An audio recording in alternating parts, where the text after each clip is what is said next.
Joey Arnold, what did you think about WWE Evil? I thought it was a pleasant surprise, and I was looking at it, and I was like, okay, where is the episode with Hulk Hogan? I know that he was evil one time, and it just so happened it was the first episode, and I thought they did a really good job. I wasn't really gonna stay and watch the entire episode, but I ended up doing it, and I remember a lot of that growing up. And I started seeing him in the early 90s. And then I started watching the show that Hogan was in, Thunder in Paradise, and that was around 94. And I really had to watch it. Like, I really had to. Like, it was on at 4:30.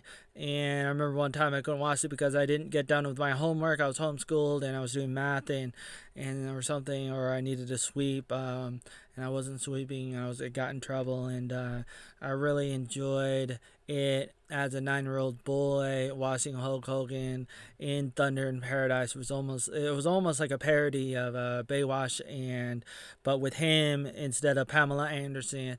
And uh, he went on to join the NWO, and that was in '96, and that went on for like 4 or 5 years into 2001, and then he was fighting The Rock, and The Rock beat him, and that was the plan. Even though the crowd was going wild for Hogan in 2001, and then Hogan made a big premiere in April of 2002. I remember that too, and it was really big, and it was wearing his yellow and orange colors, was just kind of like McDonald's. And one of the things that I thought was pathetic in that new show WWE Evil was the narrator guy.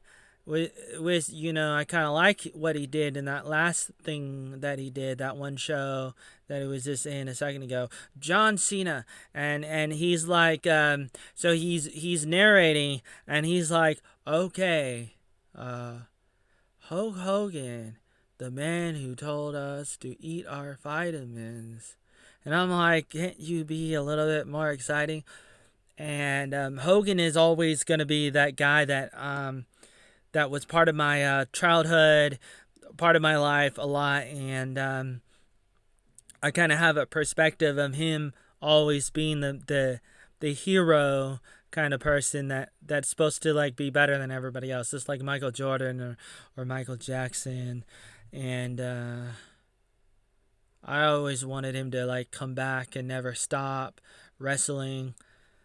And it's kind of sad, but at the same time, it's he was a big cultural thing in the 80s and in the 90s. And then they were talking about how his popularity was going down, and then he ended up being part of the NWO, part of this team with two other people, two other wrestlers. And the fans didn't like it. They didn't like it, but then they started liking it. Some people started liking it, and it was really cool in the way that like people can connect to people who have vulnerabilities and weaknesses, and you can really relate to something like that. And I thought it was kind of cool. And I mean, I don't know exactly what I felt growing up while in the NWO was happening. Like, I didn't really think about it a lot, even though I knew about him. I wasn't watching wrestling all the time, only a few times growing up, and I was a little bit surprised, but I didn't really think a lot about it most of the time. And then looking back, I did find it odd, especially in the early 2000s. I was thinking about it a little bit, and I didn't want The Rock to beat him, but he did. The Rock beat Hogan, and that was too bad. But I went on to like The Rock too, and then he went on to be an actor. But